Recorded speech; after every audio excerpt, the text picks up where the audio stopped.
luteal phase дуусаад follicular phase эхлэхээр бас ларч байгаа алддаг тий. Юу ч хиймээргүй санагдал.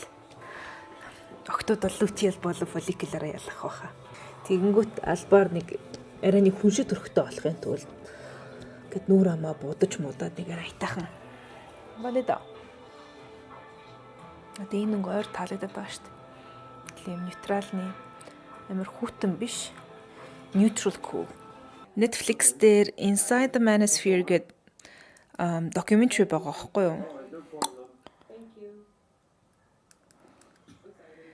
Тэг үзэхээр яг нэг Manosphere-ийн God. Монголд ийм бас байгаа тий. Халуун ногоондоо бүр баясцсан. Халуун ногоог. Гүм үү? Сая намайг би ингээд рант хийжсэн байхгүй ирж явах замдаа ингээд тэгээд гэж оржсэн шууд үг тасалж орж ирд энэ хүүхэн юу гэж хэлсэн гэж хэлчихээ тэрийг. Амар гоё тартаа юм байна.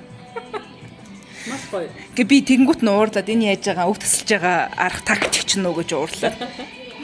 Да али надад чамсыг. Самбарн гоё.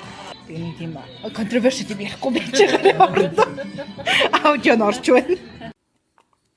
Сайн нүрэ будчихсэн чинь миний фаундейшны багс зүгээр ингээд салчдаг нас. Яг энд нэг жоохон динжигнээд байсан байхгүй юу? Тэгс чи ингээд салчлаа. Ингэж барьж байгаа нэг kabuki brush шиг болгож яг фаундейшн тавьж дуусгалаа шүү дээ.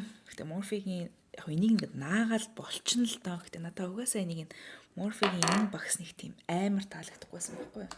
Яа тэгэхээр би фаундейшны илүү нэг иймэрхүү blush яг хацран гөлөгчний багсаар юу н тавьдаг болд юм уу гэж бодод байсан. Надад энэ жоохон том санагдаад. Тэгээ эндээс дахиад нэгийг захичдаг ч юм уу гэж бодож ирсэн байхгүй юу?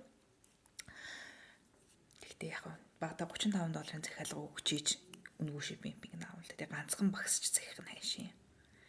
Нийлцэх хүн байвал хэлээрэй.